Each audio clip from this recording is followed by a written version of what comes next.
시청자 여러분 안녕하십니까. 돈과 세상이 보이는 시간 아침경제 골든타임 박경진입니다. 안녕하십니까. 강수진입니다. 오늘도 알찬 소식들 준비했습니다.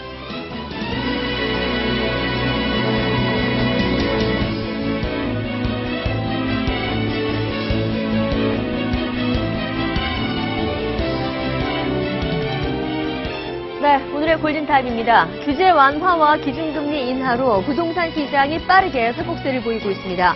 최근 일부 아파트 청약 경쟁률이 500대 1을 기록했고 기존 아파트 거래량도 최근 9년 사이에 최고치를 기록했습니다. 정부가 고심 끝에 중국이 주도하는 아시아인프라투자은행 AIIB에 가입하기로 전격 결정했죠. 우리 정부가 미국의 반대에도 불구하고 AIIB 가입을 결정한 것은 한중 간 경제적 관계 강화라는 실익을 택했다는 평가입니다. 150명이 숨진 독일 여객기 사고에 대해서 부조종사가 고의로 비행기를 하강시켰다는 충격적인 결과가 나왔습니다. 조종사가 의식을 잃었을 가능성, 테러나 자살 가능성 등 여러 추측이 나오고 있습니다. 서민 경제는 불황이 계속되고 있지만 고위공직자 10명 가운데 7명은 1년 사이에 재산이 늘어난 것으로 조사됐습니다. 평균 재산은 15억 원, 주로 부동산과 주식을 통해 재산을 늘린 것으로 확인됐습니다. 새누리당 이정현 최고위원이 광주 시민들이 자신을 쓰레기통에 버렸다라고 말해서 파문이 일고 있습니다. 이 최고위원은 호남에 대한 서운함을 토로하며 광주 시민들이 지난 선거에서 자신을 택하지 않았다는 것을 그렇게 표현한 것이라고 해명했습니다. 네, 오늘의 골든타임 박상원 공간과 미디어 소장, 강미은 숙명여자 교수, 정철진 경제 칼럼니스트, 김태현 변호사 네 분과 함께합니다.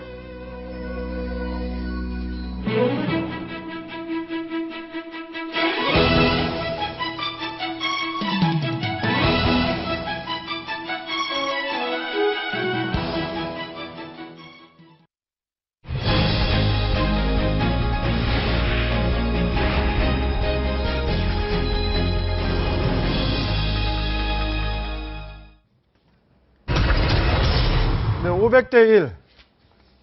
전셋값은 하늘 높은 줄 모르고 치솟고 금리는 사상 최저 수준을 기록하면서 이번 기회에 내 집 마련에 나서야 할지 주택 수요자들의 고민이 더 깊어지고 있는데요. 전문가들은 집값의 70% 정도 자금을 보유한 실소유자라면 주택 구입을 한번 고려해보라라고 조언하고 있습니다. 황승택 기자의 보도 먼저 보시죠. 지난 3월 한국은행이 기준금리를 인하하면서 도래한 1%대 초저금리 시대. 시중에 유동자금이 풀리면서 주식시장과 부동산 시장에도 훈풍이 불고 있습니다. 특히 대출금리가 하락하고 전세 가격이 폭등하면서 시민들의 관심은 부동산 시장에 쏠리고 있습니다. 지금 같은 때 이렇게 집을 넓혀서 해도 괜찮을지 아니면은 이제 나이도 먹었으니까 그냥 지금 상태에서 그냥 적게 살면서 이렇게 좀 모아놔야 되는 건지. 전문가들은 실수요자의 경우 총 대출 금액이 집값의 30%를 넘지 않을 경우 신중하게 주택을 구입하는 것도 고려해 볼 만하다고 조언합니다. 공급 과잉 현상이 나타나지 않을 지역을 선별하셔야 되고요. 낡은 아파트보다는 새 아파트, 역세권, 중소형 위주로 선택하시게 되면 임차로 놓더라도 환금성도 높고 실거주 목적에서도 적합하다고 생각됩니다. 만약 주택을 구매하지 않고 전세를 구할 경우 깡통 전세 피해를 예방하려면 각종 보증보험에 가입하는 게 좋습니다. 채널A 뉴스 황승택입니다. 네, 분양시장 분위기가 달라지고 있습니다. 수십 대 1은 기본이고 거의 500대 1의 청약 경쟁률을 기록한 아파트까지 이제 등장했어요. 네. 이제 분양시장 봄이 오는 겁니다. 청약시장, 분양시장은 봄이 아니라 이미 한여름으로 가고 있는 것 그렇습니까? 같고요. 10대 1, 20대 1이 아니라 이제 기본이 100대 1, 100자가 들어서게 되는데 기록이 하나 세워졌었죠. 이제 동탄 이 신도시에 이제 네? 이제 반도 땡땡땡 그런 아파트 선전도 많이 하고 있는데 493대 1, 또 480대 1 이런 이제 400대 1이라는 또 경쟁률이 나오기 시작했고요. 네. 최근에 하고 있는 겨냥시장, 분양시장이 거의 다 100대 1이었습니다. 지금 보면은 왕십리, 서울에서 왕십리 뉴타운 3구역도 거의 이제 한 75대 1, 가장 낮은 편이었었고요. 이제 동탄 쪽, 그 다음에 인천의 청라지구 이런 네. 것들이 분양을 거의 했다 하면은 지금 거의 기본이 70대 1, 80대 1에서 100대 1까지도 쉽게 나오고 있는 그런 모습입니다. 근데 지난해만 해도 미분양이 많았잖아요. 갑자기 네. 이렇게 몇 달 새에 분위기가 크게 바뀐 것 같은데. 이제 기준금리 원인이- 예, 네. 1% 시대가 되고 실은 전세가 없고 다 이게 속속 월세로 바뀌니까 많은 이제 그동안에 여유자금 있는 분들이 이거 집주인에게 반전세다 월세하다가 내느니 은행에다 이자를 내면서 한 15년, 20년 후에는 내 집 네. 한 채를 갖겠다. 뭐 이런 마인드들이 많이 이제 퍼지게 되면서부터 청약 시장으로부터 이제 자기 내 집 마련 수요들이 들어가고 있는 것 같습니다. 알겠습니다. 네, 거래가 늘면 가격 오르게 마련이지 않습니까? 일각에서는 뭐 단기적으로는 전망이 굉장히 좋은데 네. 중장기적으로는 비지수다라고 나오고 있는데 어떻게 보세요? 일단 지금 집 사신 분들이 집값 올라서 산 분들은 제가 봐도 거의 없는 것 같고요. 요즘에 많은 포인트는 집값이 아니라 주거비입니다, 주거비. 그러니까 전세 대신에 월세로 많이 바뀌게 되고 전월세 전환율이 뭐 담보대출 받는 것보다 2배, 3배 높으니까 예. 앞으로 이 집을 사면 집값이 오를 거야라는 생각 때문에 사는 것보다는 주거비, 월세 내느니 차라리 집 사가지고 한 20년간 내겠다. 이런 수요기 때문에 실제로 이제 거래가 많이 터졌지만 집값은 안 오르고 있어도 사람들이 오히려 거기에 대해서보다는 이제 이 월세에 대한 부담이 큰 것 같습니다. 근데 전문가들은 어떻게 보고 있습니까? 전문가들은 크게 양분되고 있는데요. 네. 이제 가장 많은 의견들이 미국 금리 인상이 되니까 그렇게 되면 우리도 금리 인상을 하게 될 거고 그때 부동산 시장이 파국이 온다. 그러니까 힘들더라도 전세든 월세든 최대한 이제 남의 집에서 살아라 하시는 분들이 이제 꽤 상당수 양분으로 나누게 되는데요. 예. 그래픽을 집값- 보니까 거래는 늘어도 집값은 많이 오르지 않는다. 그러니까 70%네요. 그렇죠. 그러니까 거의 소위 말하는 주거비 시대로 간다는 이제 전망을 하게 되는 거고요. 네. 나머지는 늘어서 상승할 것이다 얘기를 하는데 어쨌든 저 의견과 함께 양분되는 게 사야 될 것이냐 말 것이냐인데 이제 사야 될 사람들은 여유되는 분들은 사라. 말아야 될 사람들 절대 안 된다는 분들은 미국 금리 인상이 있으니까 예. 끝까지 버텨라. 이제 이런 식입니다. 최대한 사지 말아라. 다음 달 1일부터 이제 분양가 상한제 폐지되잖아요. 네. 이것도 좀 영향을 미칠까요? 그렇게 되면 이제 중대형들에서 굉장히 인기를 얻을 수가 있을 네. 관심을 가질 수 있을 것 같은데 제가 뭐 한 곳 정도 조언해드리면 과거에 이제 용인 수지 이런 근처에 막 13억, 15억 갔던 50평대, 60평대, 70평대 아파트가 지금 거의 막 6억, 7억 반토막이 났거든요. 네. 이런 아파트들에도 한번 정도 여유 되시는 분들, 네. 이제 수요 있으신 분들은 돌려보는 게 어떤가 눈길이. 중대형이 또 한번 살아날 때가 된 것 같기도 하거든요. 네. 알겠습니다. 다음 주제 넘어가도록 하겠습니다. 네, 세계 금융 권력 지각 변동. 우리 정부가 중국이 주도하는 국제금융기구인 아시아인프라투자은행, 즉 AIIB 참여를 확정했습니다. 이름 자체가 낯설고 어렵지만 오늘 인터넷 봤더니 예. 실시간 검색도 좀 상위에 올라가 있어요. 그렇습니다. 낯설지만 이 시청자들도 이게 도대체 뭔가 이제 굉장히 궁금해하는데 예. 쉽게 생각하면 세계은행 생각하시면 되는데요. 이름이 이제 아시아 인프라 투자은행 아닙니까? AIIB. 네. 각국에서 이제 다자개발 형식으로 자본금을 투자를 해서 은행을 만들게 되고요. 그 은행을 가지고 아시아의 인프라 개발을 위해서 대출을 해주겠다. 아주 쉽게 생각하면 이렇게 생각하시면 됩니다. 근데 이 안을 낸 곳, 그 다음에 가장 많은 자본금을 내겠다고 한 곳이 실은 중국이기 때문에 이제 중국 주도의 AIIB다. 이렇게 생각하시면 되고요. 나라들끼리 모여가지고 돈 모아놓고 그 돈 가지고 뭐 힘든 아시아 개발도상국들 도로 건설하고 공장 짓는데 대출해주는 곳이다. 이렇게 생각하시면 아주 쉽게 이해되실까요? 이걸 정치적으로 좀 해석을 하면 네. 결국 이제 중국이라는 존재의 문제인데 ADB가 있었죠. 아시아 개발은행이 네. 있었는데 이거는 그야말로 명백하게 일본, 미국 주도의 은행 그렇죠. 아닙니까? 네. 근데 사실상 이제 G2로 중국이 급부상을 하면서 네. 소위 중국 중심의 이제 세계 금융기구가 필요하다는 어찌 보면 올 것이 온 것이죠. 사실은 올 것이 온 것이고 우리는 뭐 그동안 이제 일종의 간보기를 하다가 이제 늦게 들어갔는데 어쨌든 뭐 이렇게 참여는 좀 불가피하지 않았냐 이렇게 봐집니다. 다만 이제 이게 비즈니스니까 좀 더 좋은 선제적이면서도 좀 더 좋은 조건에서 우리가 좀 할 수 있었으면 좋았을 텐데 네. 하지만 어쨌든 뭐 가입하는 것 자체는 좀 불가피하지 않나 이렇게 봐집니다. 네. 조금 아쉬운 게 조금 늦은 감이 없지 않나. 그래서 오늘 벌써 일면 뭐 동아일보 일면 보도 보면 우리가 이제 2대 주주가 될 수 없다. 네. 그런 이제 예측해서 나오고 있지 않습니까? 중국이 아마 뭐 인도라든지 호주 아니면 영국 쪽으로 기울 수도 있다라는 건데 물론 우리나라 입장에서는 영내 국가라는 점을 좀 내세워가지고 우리나라가 2대 주주가 돼야 그 중국 주도의 어떤 그런 그 독주를 좀 막을 수 있다는 얘기도 나오는데 하나 아쉬운 거는 사실 이 AI 본부를 아마 북경이나 어떤 상하이에 둘 것 같거든요. 그런 부분도 우리가 좀 적극적으로 애초부터 좀 협상을 잘했으면 예. 서울로 가져올 수도 있었다라는 보도도 나오고 있는데 네. 과연 뭐 그렇게 됐을까는 그런 의문이 있지만 어찌됐든 간에 좀 너무 끌려다니다가 그러면 우리나라의 전략적 모호성이라는 게 그게 있는 전략 상태에서 얘기 안 하는 모호성에다 정말 전략이 없어서 그랬던 것이 아닌가. 이제 와서 거의 데드라인 다 돼가지고 이제 마지막 가입하게 되니 조금 우리가 똑같은 가입하고 똑같은 돈을 내더라도 거기서 더 많은 혜택을 누릴 수 없게 된 것 같아서 조금 아쉬운 측면이 있습니다. 그렇지만 네. 뭐 뒤늦게나마 결정을 했으니까 다행이죠.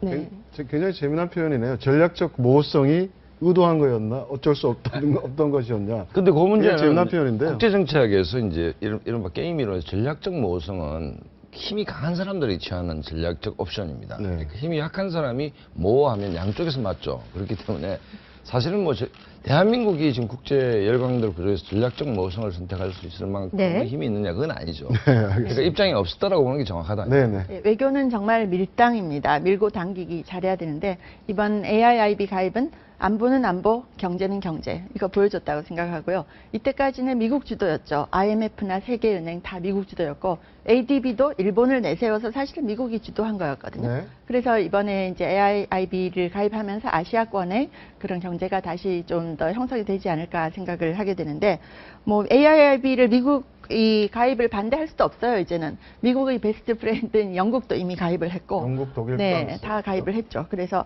그 어떻게 이제 앞으로 우리가 외교가에서 더 밀당을 할 수 있을까 이게 굉장히 중요한데 외교가에서 이런 말 합니다. 외교관의 yes는 maybe다.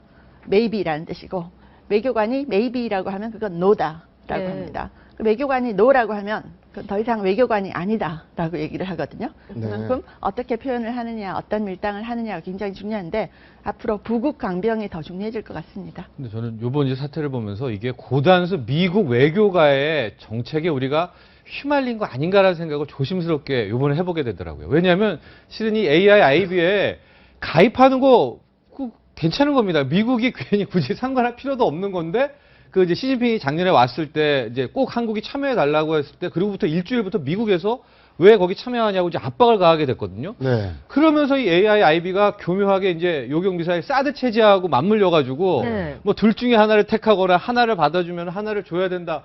이렇게 같이 엮이게 돼버렸단 말이죠. 그러니까 일종의 바터가 바토가 돼버렸어요. 근데 의물교환식으로. AIIB하고 사드하고 이게 엮일 게 아닌데, 근데 지금 생각해 보니까 AIIB에서 우리가 덜컥 중국 쪽으로 가입하게 된 거 아닙니까? 그럼 이제 사드는 중국 쪽에 한번 들어줬으니까 어쩔 수 없이 미국을 또 들어줘야 되니까 아 이걸 노리고선 미국이 애당초 AIIB 나올 때부터 네. 이걸 이렇게 압박을 가지 않았나. 이게 네. 정말 우리가 이제 미국 외교가의 이런 대단한 전략에 이게 말려들지 않았나라는 생각 좀 해보게 됩니다. 미국이 사실 얻고 싶었던 건 사드다라는 예, 그렇죠. 생각이 AIIB 들죠. 우리가 우리 돈 내고 자본금 예. 들어가는 거고요. 아시아에 개발하는 건데 미국도 가입할지 모릅니다. 지금 AIIB에. 그렇죠. 예. 네. 그런데 우리가 이걸 왜 이렇게 사드랑 같이 엮어가지고 지금까지 생각을 했었지? 이제 그런 생각이 또 들기도 합니다. 네, 지금 이제 중국이 어떻게 보면 이제 국제금융 패권을 장악하기 위한 첫 발을 내디딘 걸로 보이는데요. 민간 기업들도 중국에 대한 행보를 굉장히 강화하고 있습니다. 삼성그룹 이재용 부회장 예. 이제 중국을 방문해서 중국 최대 국영기업 중 하나죠. 시티그룹을 만났는데요. 네. 어떻게 보십니까? 지금 시티그룹을 만나고 이재용 회장이 이렇게 광폭 행보를 네. 보이는 것이요. 일단 시티그룹을 말하면 중국 내 이제 최대 국영 기업인데 주로 금융 쪽에 많은 투자를 하고 있는 그런 회사입니다. 네. 뭐 자본금이 750조 정도 자산이 되고 있는 곳인데 그 삼성의 좀 이재용 회장의 한이 뭐냐면 금융 쪽에서 글로벌한 회사를 못 냈다는 거예요. 물론 삼성생명 좋은 회사고 삼성증권 좋은 회사긴 하지만 아직 이게 이제 국내용이고 세계를 못 나가고 있으니까 이걸 어떻게 타파하지 하다가 최근에 생각한 게 이제 핀테크를 하는 새로운 디지털 IT 금융 쪽으로 나가게 된 거고 그 시장을 뚫으려면 역시 중국을 가야 되겠다라고 해서 요즘에 중국 쪽으로 많이 핀테크 글로벌 IT 금융 쪽으로 많이 이제 협상도 하고 딜도 하고 이렇게 지금 광폭 행보를 보이고 있는 것 같습니다. 네, 알겠습니다. 네, 다음 순서는 비법 공개 돈이 보인다 순서입니다. 요즘 휴대전화 사용하는 인구가 크게 늘어나면서 다양한 제도도 생겨나고 있는데요. 오늘 돈이 보인다 코너에서는 이 폰파라치 제도에 대해서 알려드린다고 합니다. 네, 비법 공개 돈이 보인다. 오늘 알려드릴 비법은 최대 1,000만 원의 포상금을 받을 수 있는 폰파라치 제도입니다. 이제 휴대전화 불법 보조금을 신고하면 최대 1,000만 원의 포상금을 받을 수 있습니다. 정부가 폼파라치 제도를 강화하기로 하면서 포상금을 상향 조정했기 때문인데요. 폼파라치 제도란 휴대전화 서비스에 가입할 때 불법 지원금을 제공하거나 고가 요금제 가입을 강요하는 판매점을 신고하면 포상금을 주는 제도를 말합니다. 포상금은 정해진 법적 보조금과 고객이 실제로 받은 보조금의 금액 차이에 따라서 정해지는데요. 10만 원 이하일 때는 100만 원, 20에서 50만 원일 때는 300에서 700만 원, 그리고 50만 원 이상일 때 1000만 원입니다. 신고는 인터넷 홈페이지와 전화를 통해서 가능한데요. 폼파라치 제도를 악의적으로 이용해서 포상금을 차려는 사람들이 늘어나는 것을 방지하기 위해 1인당 신고 한도를 기존 6건에서 2건으로 제한하는 방안도 검토 중이라고 하네요. 그리고 지난 시간 퀴즈 행운의 당첨자 발표해드려야 하는데요. 바로 이분입니다. 축하드립니다. 그럼 비법 공개 돈이 보인다. 다음 시간에는 더 유익한 정보 가지고 돌아오겠습니다. 네, 자살 비행. 지난 24일 독일 저가 비행사 항공기가 추락한 사고를 기억하실 겁니다. 네. 이 사고의 원인을 두고 많은 논란이 있었는데요. 기상 악화다, 비행기 고장이다. 근데 지금 분위기는 부기장의 자살 비행인 것으로 점점 이렇게 흘러가고 있습니다. 네. 추락 과정을 한번 좀 설명을 해 주시죠. 네, 지금 뭐 볼까요? 당초에 지금 나오고 있는 보도에 따르면은 이제 부기장의 자살 비행이다. 이런 이제 설이 제기되고 있고 상당히 심도 있게 이야기가 진행되고 있는데요. 먼저 10시부터 시간대별로 한번 나와 있는 것들을 보게 되면은 네. 이 독일 항공사 저먼윙스 아닙니까? 이제 여기에서 이제 공항을 출발해 가지고 날아가고 있는 건데 그 당시에 마지막 10시 30분에 마지막 교신이 있었고 뭐 이렇게 31분에 이렇게 되는데 이 과정에서 어떤 일이 있었냐면요. 에피소드가 이제 기장과 부기장이 있는데 기장이 잠시 화장실을 가겠다라고 하고 이제 나갔다고 합니다. 네. 나갔는데 다시 화장실을 갔다가 돌아왔었는데 그때부터 문이 잠겨 있었고 네. 계속 문을 열어라 하고 그 안에는 부기장 혼자 있었던 상태겠죠. 했는데 그때부터 묵묵부답이었었다. 그러면서 비행기는 완전히 이제 추락 고도로 가게 돼서 지금 나오는 것들은 뭐 크게 부기장의 상태에 대해서도 얘기 나오고 있지만 부기장이 단독 비행을 했고 그 어떤 구조 신호도 보내지 않았고 바로 이제 네. 알프스산으로 급추락한 것으로 나와 있어서 네. 당초 생각한 것과 달리 뭐 비행기 고장, 엔진 결함 이런 가능성보다는 예. 부기장의 어떤 키 포인트가 맞춰져 있지 않나 이렇게 생각을 해요. 네. 네. 네, 어제 CNN 뉴스 브레이킹 뉴스를 보니까 부기장이 기절을 해 있어서 이렇게 낙하하지 않았겠냐 이런 얘기를 보도를 하더라고요. 근데 낙하였는지 기절이었는지 아니면 의도적으로 이걸 자살을 하기 위해서 이렇게 했는지는 알 수 없는데 이집트 항공에서도 몇 년 전에 이런 일이 있었습니다. 부기장이 네. 혼자서 자동 낙하를 시도를 해가지고 그 예. 비행기가 다 부서지고 다 죽은 일이 있었는데 이게 과연 의도가 뭔지는 정말 찾기가 힘든데 블랙박스를 보니까 부기장과 기장이 얘기를 하다가 이제 기장이 나간 사이에 부기장이 문을 잠근 것 같다 소리가 들렸다는 네. 거예요. 그래서 기장이 문을 두드렸지만 열 수 없었다고 하는데 기장실 그 조종실 정도 되면 마스터 키를 조종사가 가지고 있어야 되는 거 아닌가라는 생각도 들고 이 블랙박스를 잘 조사를 해보면 그 소리라든지 대화 내용을 가지고 좀 알 수 있을 것 저 같아요. 지금 화면에 나오는 사람이 부기장인데요. 네, 독일 결국은- 국적의 안드레아스 루비츠, 뭐 28살로 알려지고 있는데 일단 지금 프랑스에서 뭐 그리고 독일에서 조사한 바에 따르면 뭐 테러나 테러 단체와의 어떤 연관성 같은 거는 밝혀지지 않았다라고 얘기를 하고 있습니다. 왜냐하면 테러 단체라고 하면 테러 단체들은요 메시지를 던집니다. 그게 옳은 메시지든 그런 메시지든 간에 내가 이런 것 때문에 비행기를 하이제킹해서 내가 폭파하고 나는 같이 죽겠다는 메시지를 던지는데 예. 지금 어느 곳에서도 이 비행기 추락에 대한 메시지가 나온 곳이 없거든요. 그렇기 때문에 그렇게 보면 테러 자체에 대한 얘기는 좀 수그러드는 것 같고 그리고 이제 이게 자살 공격이나 뭐 자살 비행 그런 쪽에 약간의 이제 지금 무게가 가는 이유들 중에 하나가 마지막 추락 순간에 그 승객들의 비명이 들렸다는 것이거든요. 그렇죠. 만약에 비행기가 기체 결함이 있어가지고 이렇게 막 흔들리거나 이렇게 되면 예. 아마 조종석에서 이거 지금 위급하니까 산소 마스크 쓰고 비상장을 준비를 하라는 방송이 나왔을 것이고 그렇게 되면 이제 그 승객들이 조금 동요하는 시간이 빨라졌을 텐데 그 충돌 마지막 직전에야 그 비명 소리가 들렸다는 거는 그거는 사실은 조종석에서 어떤 메시지도 보내지 않았다는 거거든요. 네. 승객들에게 그렇다고 보면 지금 현재까지는 그 부기장의 이유는 모르겠으나 왜 그런지 모르겠으나 어떤 부기장의 자살 어떤 추락의 가능성이 조금은 높은 것 같습니다. 결국 관심은 부기장에 모아지고 있는데요. 그러니까 마지막까지 블랙박스에 따른 호흡은 정상이었고 예. 네. 근데 과거 이력은 어떻습니까? 이 부기장이 과거 이력에 대한 큰 얘기는 안 나오는 것 같은데 이 블랙박스 분석을 하면 주조종사가 화장실 가기 전에 예. 부조종사랑 이제 착륙에 대한 얘기들을 했다고 해요.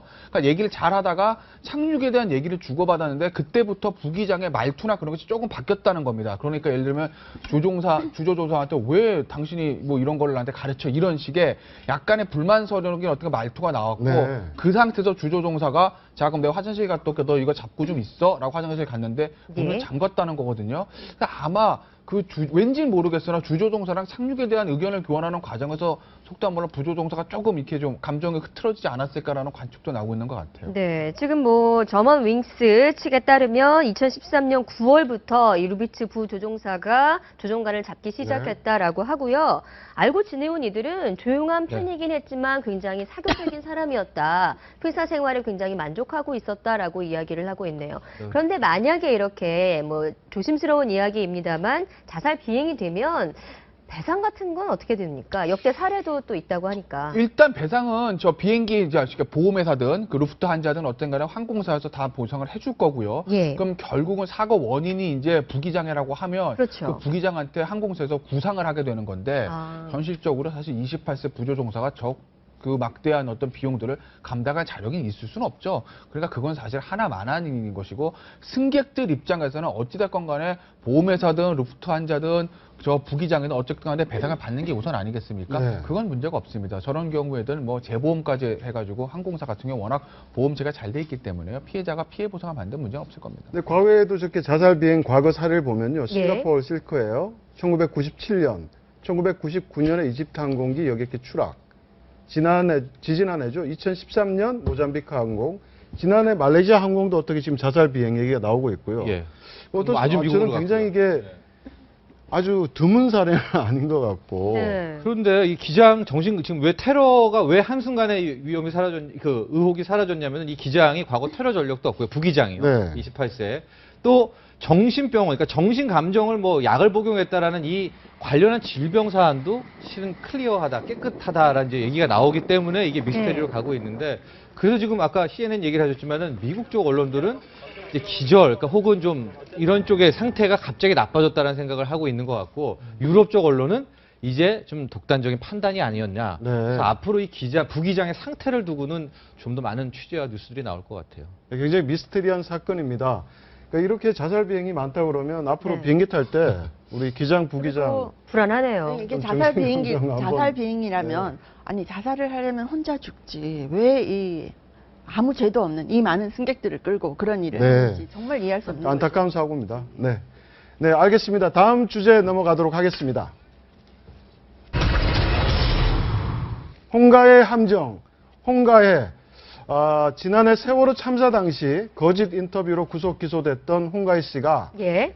자신을 비판한 네티즌 1000명에 대해 무더기 고소한 사건이 있었는데요. 네.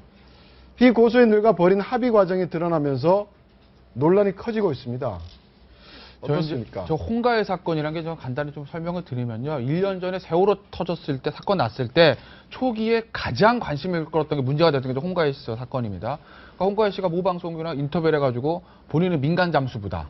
근데 지금 내가 그 구조하다 왔는데 그 벽 하나를 사이에 두고 아이들과 대화를 나눴다. 아이들을 살려달라고 하는데 해경에서 구조하지 않았다. 뭐 이런 얘기들을 해가지고 굉장히 무리를 많이 일으키면서 네. 그 해경에 대한 허위사실 유포나 명예훼손으로 전격 구속이 됐죠. 예. 네. 근데 얼마 전에 1심에서 무죄가 나왔습니다. 네. 그래서 지금 항소심에 올라가 있고요. 네. 그 무죄 받고 나서 본인들한테 그때 상당한 많은 어떤 비난 댓글이 있지 않았겠습니까?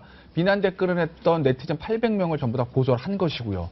네. 고소 취하 조건으로 합의금 한 1인당 200만 원 정도를 요구해서 현재까지 좀 논란이 되고 있습니다. 네, 오늘자 동아일보 신문을 보시면 이 홍가을 사건과 관련해서 동아일보의 단독 기사가 실렸습니다. 즉 홍가을 씨 측의 변호사와 피고소인인 A씨가 주고받은 문자 메시지의 내용이 공개가 된 것인데요. 지금 저희가 헤드라인을 장난하는 것도 아니고 라고 뽑았는데 그 카톡 내용을 보면 네. 카톡 네. 내용을 한번 보시죠. 자, 주민번호를 적어서 다시 보내세요. 지금 바로라고 변호인이 얘기를 하고 있습니다. 즉 주민번호가 유출되는 게 이 피고소인 입장에서는 좀 꺼림직했기 때문에 생년월일로 바꿔서 보냈다고 합니다. 네. 그런 상황에서 지금 변호인이 이런 카톡을 보낸 거죠. 즉시 안 오면 합의 안 한다. 장난하는 거냐? 장난이고. 네, 네. 신분증도 촬영해로 보내라. 싫으면 합의하지 마라. 네. 좀 문제가 있어 그러니까 보입니다. 뭐 이제 참 같은 변호사끼리 참 이런 말하고도 그런데 솔직히 말씀을 드리면은요. 이제 홍가희 씨 측의 심정 이해를 못하는 건 아니에요. 본인이 어찌됐건 간에 잘했건 못했건 간에 무죄를 받았잖아요. 무죄 받았으니까 자기가 100일 동안 옥살이 한 거 이제 억울하죠. 그건 뭐 이해는 합니다. 그러니까 억울하니까 본인들이 자기를 비난했던 사람들 고소를 합니다. 뭐 그것 가지고 이해할 수 있어요. 근데 고소할 때 되게 사람들이 뭐라 그럽니까? 나는 명예를 회복하고 싶다. 나를 고소한 사람들을 뭐 혼내주고 싶다. 하지만 나는 돈은 목적은 아니야. 뭐 이렇게 얘기하거든요. 네. 근데 만약에 저렇게 되면 야 빨리 합의 안 해? 빨리 합의금 가져와라는 걸 강요하게 되면 아 돈 때문에 그랬구나라는 얘기를 인상을 줄 수가 있거든요. 정말 본인의 명예를 회복하고 싶고 그리고 어떤 네티즌들 자기를 모욕하는 네티즌들을 벌을 주고 싶으면 합의금 안 가져오면 합의 안 해주면 처벌받게 놔두면 되잖아요. 그걸 왜 그 강제로 야 빨리 가져와가지고 합의금 가져와 그럽니까? 그럼 결국 돈 때문에 그런 거라는 어떤 인식밖에 줄 수 없기 때문에 글쎄 홍가희 씨 측과 홍가희 씨 변호사가 진짜 이걸 왜 하는지 모르겠으나 본인의 목적을 한번 똑바로 인식을 하고 네. 일도 원칙 타는 게 맞을 것 같아요. 합의금 그럼 가져오면 합의하시고 안 가져오면 그냥 처벌받게 놔두시면 되잖아요. 근데 저게 소송전이 홍가희 씨가 주도를 한 건지 아니면 변호사가 중간에서 좀 이렇게 부추기고 좀 유도를 한 건지 모르겠는데 예. 네. 변호사 측 얘기를 한번 들어보시죠. 네. 그 합의 때문에 전화하신 거죠? 네네. 합의금은 200만 원이고요. 1년 동안 기한 드릴 테니까 분할해서 지급하는 건 가능합니다. 그러면 그게 근데 이게 합의금이 200만 원이 나올 정도로 그게 위중한 상황인가요? 저희는 그렇게 생각합니다. 그러세요? 네, 많다고 생각하시면 어쩔 수 없고요. 그리고 홍가희 씨가 200 이하로 합의하지 말아라. 합의 안 해도 좋으니까. 네, 200 이하에 합의하지 말아라라고 제가- 홍가희 씨 얘기를 했지만 저게 뭐 진실인지 그렇죠. 밝혀져야 될 것 지금 같고요. 그 고소당한 800명 중에서 몇 분이나 이거 보실지 모르겠는데 제가 팁을 하나 드리면은 지금 예. 대검찰청에서 처리 기준이 바뀝니다. 그렇죠. 그러니까 지금 네. 모욕죄에 대해서 이게 너무 지금 한꺼번에 800개 들어오니까 일선 경찰 난리가 났어요. 저 800건 다 처리하려면은 일도 많고 어떻게 보면 그렇게 중요한 사건도 아니거든요. 그래서 지금 대검찰청에서 일선 그 지검에 어떻게 내려버렸냐면 모욕죄에 대해서 막 성적 비하 발언 이런 것들이 예전대로 엄벌한다. 네. 다만 있던 사회적인 큰 이슈에 대해서 본인의 의견을 개진한 단순한 사건들의 경우에는 이제 각하 처리를 한다. 그건 뭐냐면 수사도 안 하고 그냥 종결하겠다는 거거든요. 초범이거나 어린 학생들에게서 기소 요청을 해주겠다. 예. 이렇게 처리를 내보냈어요. 아마 800명 중에서 상당 부분이 기소유예 처리되거나 각하 처리될 겁니다. 그러니까 본인들이 지금 이거 보시고요. 내가 초범이다. 그 내가 초등학생이나 중학생이 많을 겁니다. 어린 학생이다. 그리고 이거에 대해서 내가 단순히 어떤 그 의견을 제시한 거지 뭐 과도하게 홍가희 씨에 대해서 무슨 어쩌고 욕하고 그런 게 아니다라고 하면 그냥 합의하지 말고 버티세요. 그럼 각하 처리나 기소 요청을 해줄 겁니다. 네. 굉장한 조언이 되는 것 같은데요. 조언을 주셨네요. 이거는 가능하지 않나요? 저 800명이 단체로 역고소를 할 수는 없나요? 아, 개인적으로 그건 아니죠. 하든지. 왜냐하면 어차피 본인들이 잘못은 그러니까 그 댓글에 본 건 아니지만 그 당시에 보면 제가 본 댓글 중에 홍가희 씨에 대한 과도한 비판의 글은 있었어요. 예, 예. 그러니까 그건 잘못한 건 맞아요. 그러니까 또 하나 유념하셔야 될 건 어떤 사회적 이슈가 나고 누군가 잘못한 사람이 나왔을 때 그거에 대한 어떤 본인의 의견을 제시하는 건 좋지만 과도한 비하 발언, 네. 욕설 이런 것들은 자제하시는 게 맞죠. 근데 제가 궁금한 거는 저 당시에 그 홍가희 씨 얘기가 사실이 아니었지 않습니까? 근데 저게 굉장히 엄중한 상황이었는데 일종의 혹세무민을 했는데 1심 무죄의 이유는 뭡니까? 그게 진짜 재밌는 게 뭐냐면요. 홍가희 씨 얘기는 나는 민간 잠수들어가 말한 적이 없다. 누군가 물어봐서 내라고 그랬는데 그거는 나는 민간인이고 잠수를 하던 사람이니까 오 작가가 와서 민간 잠수부 수영가 내라고 한 거다. 네. 그리고 아이들과 벽을 두고 얘기하고 있다는 것도 다른 잠수부들이 한 얘기를 내가 듣고 허위라고 생각 안 하거나 전달했을 뿐이다는 얘기를 했었고 결정적인 게요. 예. 홍가희 씨가 했던 얘기 진짜 아이들이 벽을 두고 얘기했냐는 걸 밝힐 수가 없어요.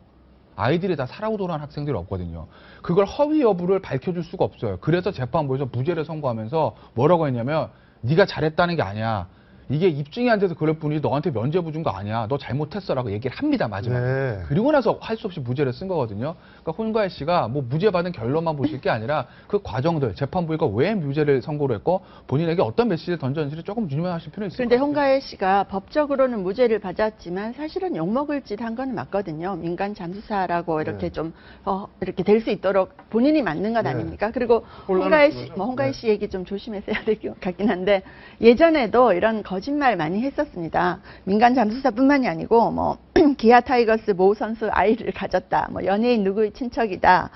또 뭐 일본 대지진 났을 때 도쿄 교민이다 이런 식으로 인터뷰를 하기도 했고 이력이 많았어요. 이력이 여러 가지가 있었습니다. 그래서 보면 본인이 욕먹을 만한 짓을 해놓고 그걸 욕하는 사람을 고소해서 이렇게 한 큐에 16억이라는 돈을 뭐 끌어들일 생각을 한다고 하니까 참 이걸 뭐 창조적이라고 이야기를 해야 될지 뭐라고 얘기를 해야 될지 모르겠네요. 교수님의 안전을 위해서 제가 조금 이제 정정을 해드리면 조금 말씀하시는 홍가 씨의 과거 이력들 중에서 네. 예를 들어서 뭐 아이돌과의 관계들 그런 부분들에 대해서는 뭐 본인이 뭐 잘못한 게 없는 걸로 그걸로 이번 재판에서 또 밝혀졌거든요. 아, 그렇군요. 홍가 씨 놀라지 마시고 뭐 고소하지 예. 마시고. 강 교수님을 위해서.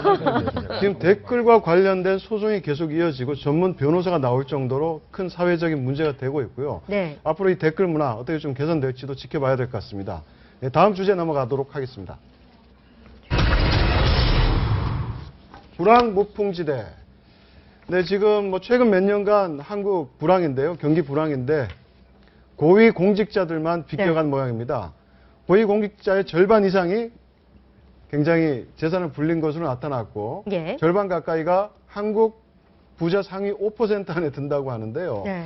기분이 뭐 썩 좋은 뉴스는 아니죠. 네, 네. 한번 어떤 내용인지 한번 들어보시죠. 네, 올해도 어김없이 공개가 됐습니다. 자, 고위공직자 10명 중 7명의 재산이 늘었다는데 최고 부자의 이름을 올린 인물은 누구일까요?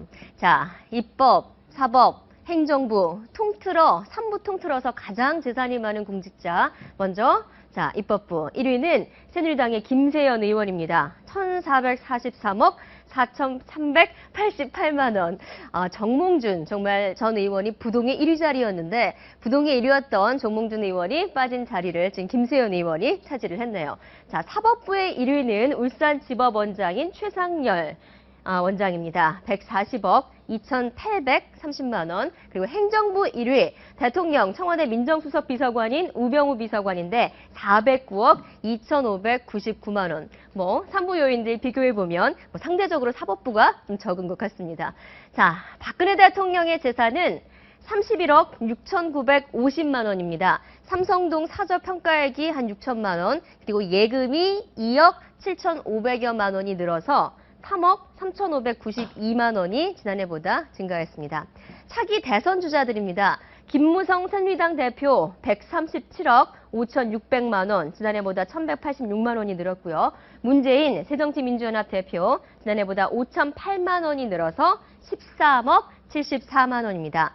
안철수 의원은 지난해 1,569억 원을 신고했었는데 1년 새 781억이 줄었습니다. 안랩 주식 50만 주를 공익재단에 기부한 영향이 굉장히 크다고 하네요.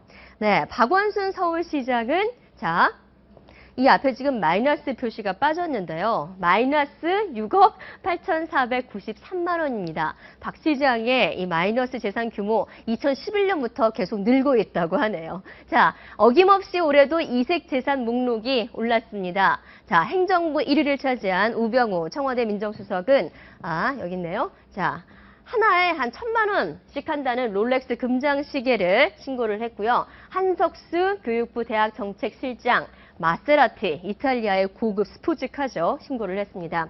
그리고 의사 출신인 정의화 국회의장 굉장히 특이하게도 구급차를 신고를 했다고 하고요. 지난해에 이어서 홍문종 새누리당 의원 기린과 사자 등 동물 박제 신고했는데 지난해에 비해서 재산 가치는 같았다고 하네요.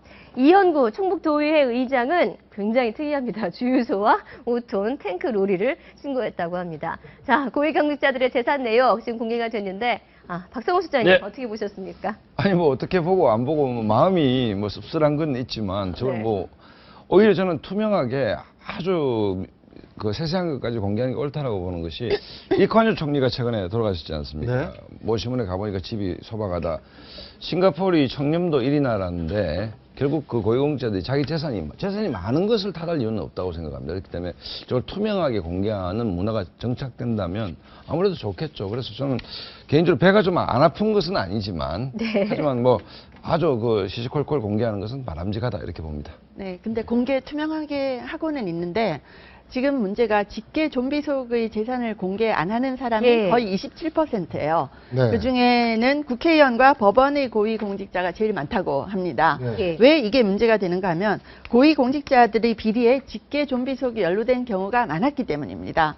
그래서 사실은 그 재산의 액수가 문제가 아니고 이해 충돌이 문제가 되는 거죠. 예를 들어서 고위공직자가 부정한 돈을 명의 신탁을 한다든지 자녀에게 변칙 증여를 한다든지 또 주식을 특정 회사의 주식을 자녀의 이름으로 보유를 했는데 네. 그건 밝혀지지 않잖아요. 그러면 그 기업을 위해서 뭔가 영향력을 행사하는 일을 한다는 이런 이해 충돌의 가능성이 있기 때문에 직계 좀비 속을 이제 공개를 해야 되는데 그걸 안 하는 분들이 많다는 것이 문제인 것이고 네.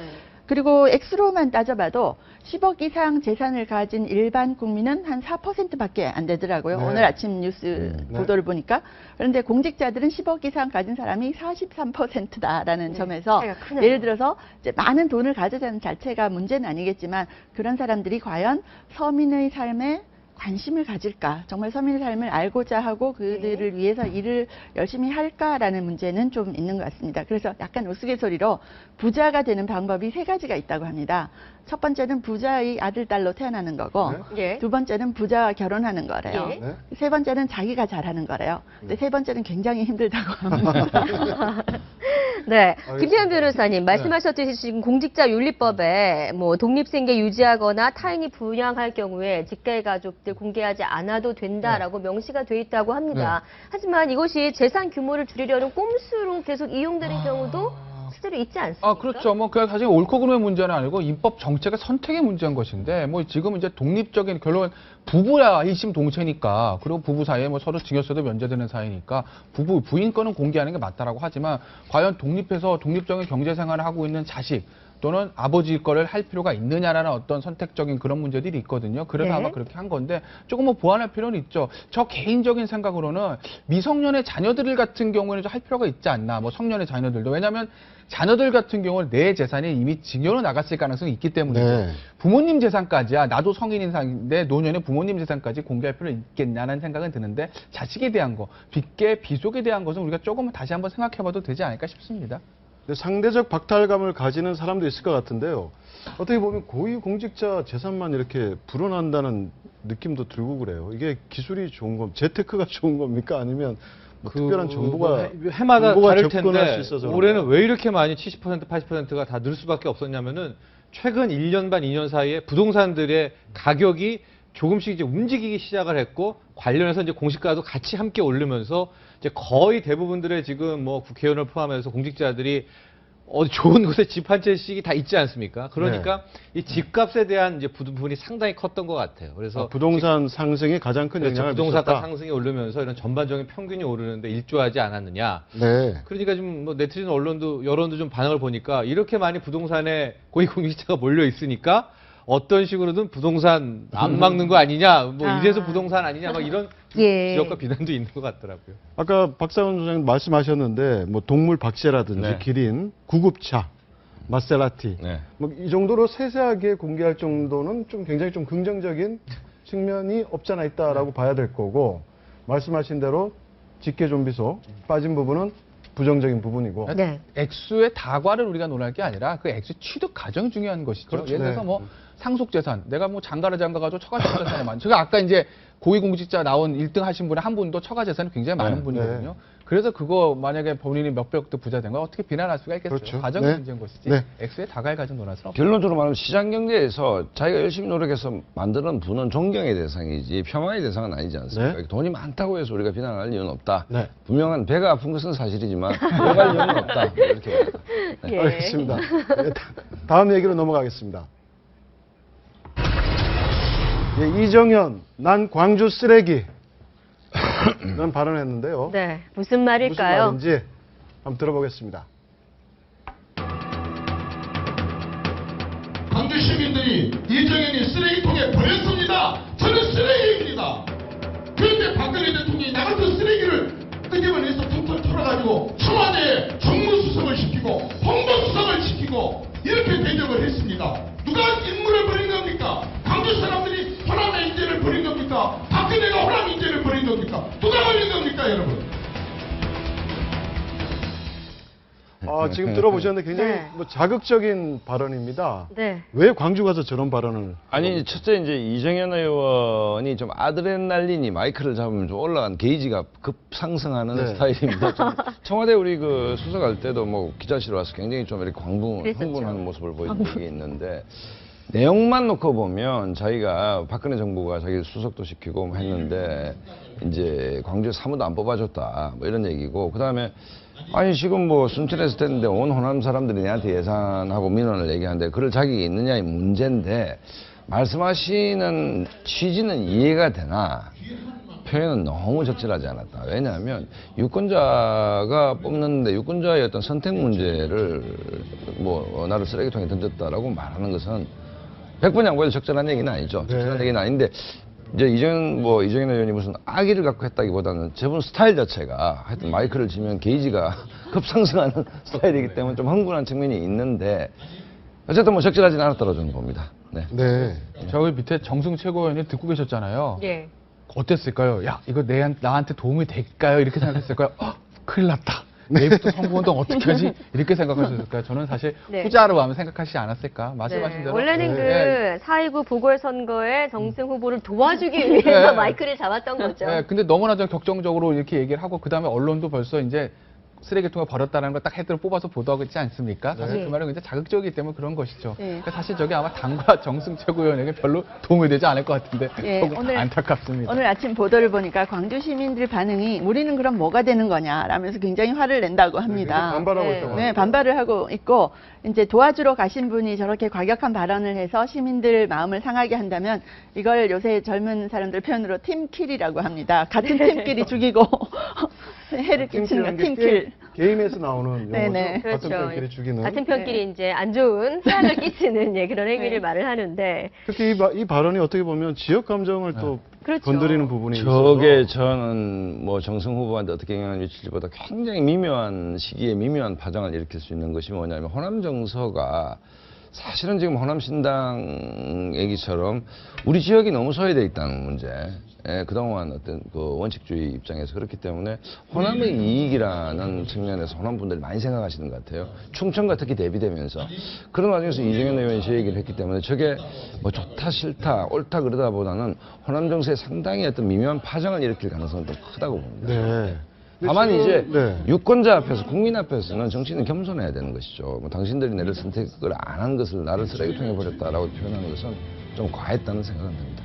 그 지금 현재 저 광주 서구울 네. 저 선거 구도 양상을 보면 지금 네. 여권이 약간 유리한 입장 아닌가 어떻게 보면 여- 왜냐하면 야권에서 워낙 많은 후보가 나왔기 때문에 저 전전대 지역이- 무소속 나왔고 그럼에도 불구하고 일대 다 구조잖아요. 광주에서 새누리당이 만약에 이번에 다시 된다면 정말 빅뱅이죠. 큰 뭐 대폭발이 일어나는 것이 쉽지는 않을 것이라 보고 결국 천정배와 새정치민주연합의 이제 양자 구도인데 저 영향이 있다고 생각하는 것이 뭔가 하면 천정배 만약에 후보가 당선이 된다면 호남신당이 급물살을 타게 되거든요. 네. 네. 근데 이정현 의원이 미묘한 얘기를 했습니다.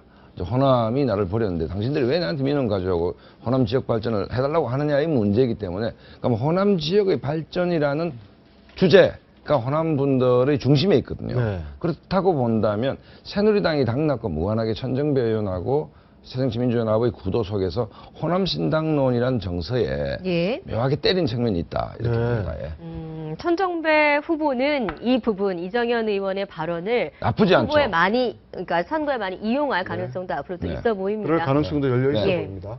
네, 다음 주제 넘어가도록 하겠습니다. 네, 소외된 MB. 어제 천안 5주기를 맞아 추모식이 열렸는데요. 박근혜 대통령과 여야 대표가 행사를 다 끝내고 돌아간 후에야 네. 오후 1시경 뒤늦게 찾은 분이 계십니다. 바로 MB 이제 그 이명박 당시- 전 대통령인데요. 뭐 그 MB 내각 이제 분들이 찾았는데 이게 이제 일종의 이제 오늘 언론 보니까 오전반 오후반 현 대통령 오전에 가고 뭐 전 대통령 오후에 갔다. 이게 이제 MB 정권 때 일어난 일 아닙니까? 그다음에 오이사 조치도 이제 MB 정부에서 일어난 일인데 이 문제는 사실은 전직 대통령 문화와 관련된 문제인 것 같아요. 네. 전직 대통령이 참석할 수 있는 유일한 행사는 대통령 취임식밖에 없다. 다음 대통령. 그렇지 않습니까? 네. 그래서 뭐 아무래도 저 문제가 있는데 우리나라의 소위 그 전직 대통령 문화를 한 번쯤 다시 생각해보는 계기를 준 게 아닌가라는 생각이 좀 듭니다. 네, 보훈처의 입장입니다. 보훈처가 이제 초청장을 보내는 역할을 하는데 매년에 별도로 3년 내내 지금 참여하고 있기 때문에 이명박 전 대통령을 구태여 중복해서 뭐 초청할 필요가 없었다. 보훈처에서 얘기하고 이게 취임식을 뺀 행사에서 전직 대통령이 참석한 전례가 없다라고 얘기를 했는데 다른 나라도 그렇습니까? 아니죠. 미국 같은 경우에는 뭐 카트가 뭐 예를 들어서 대북 특사로 간다든지 뭐 그 하여튼 전직 대통령이 활발하게 움직입니다. 움직이고 그걸 또 절묘하게 국익을 위해서 활용을 하죠. 전직 대통령의 노하우들을 활용하는데 우리는 이상하게 전직 대통령이 딱 되면 청와대를 나오는 순간 고려장 비슷하게 정치적 발언을 하면 안 되고 아무것도 하면 안 되는 뭐 그렇게 딱 되는 게 이상하게 한국의 87년 이후의 문화가 돼 있는데 제가 볼 땐 별로 저는 좋아 보이지는 않습니다. 같은 당 출신 대통령끼리도 저러는데 정권을 완전히 바뀌면 어떻겠어요. 항상 그래왔죠. 그렇죠. 그러니까 전례가 없었다는 게 그동안 그만큼 전직 대통령과 현직사의 사이가 원활하지 않았다는 걸 반증하는 것이고 아까 이제 미국 이제 예 말씀하셨는데 얼마 전에 만델라 장례식 때 오바마 대통령이 부시 대통령 적입니다. 정적이잖아요. 네. 근데 결국 본인의 에어포스원 태워서 같이 갔다는 거 아니겠어요? 그리고 클린턴 대통령과 아버지 부시도 지금 관계가 너무 좋습니다. 그러니까 바바라 부시 여사나 그 아버지 부시 대통령이 클린턴을 나의 양아들이라고 한다는 거 아니겠어요?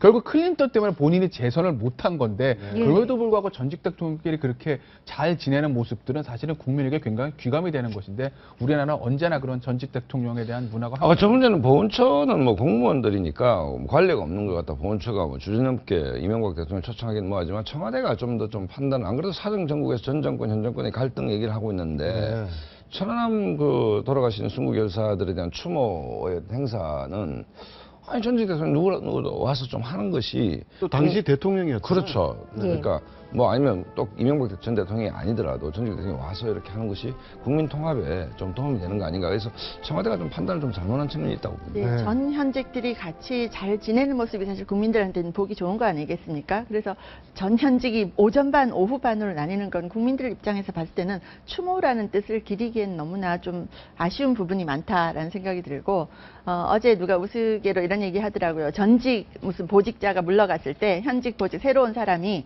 이제 전직에게서 봉투를 3개를 받는다고 합니다. 그 봉투에는 힘든 일 있을 때마다 봉투 하나씩 열어봐라 이렇게 돼 있는데 이제 힘든 일이 생겨서 첫 번째 봉투를 딱 열어보면 이렇게 적혀 있대요.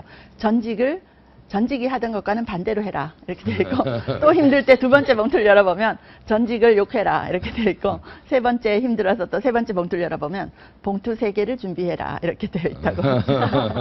지금 전 현직 잘 지내야죠. 어떻게 보면 우리 한국 정치 문화, 그렇죠. 전직 대통령과 현직 대통령 간의 갈등, 화합되지 않은 모습을 드러낸 가장 단적인 사건 중에 하나라고 볼 수도 있는 거죠. 그렇죠. 그러니까 우리가 지금 전직 대통령 문화가 뭐 아예 없다. 아예 없고 그 약간 정치적 고려장을 해야 속이 시원한 문화인데 저는 전직 대통령을 활용 가치가 좀 무한하다고 생각합니다. 그렇기 때문에 남북 관계 문제 활용할 수도 있고 또 국제적인 관계 활용할 수 있기 때문에 차제에 한번 좀 생각해 봐야 될 대목이 아닌가 생각이 듭니다. 네, 알겠습니다. 오늘 말씀 고맙습니다. 감사합니다. 네.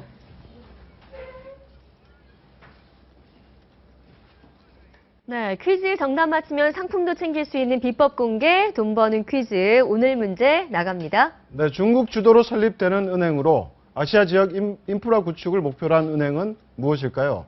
1번 아시아 인프라 투자은행, 영어로 AIIB입니다. 네. 2번은 국제통화기금, IMF.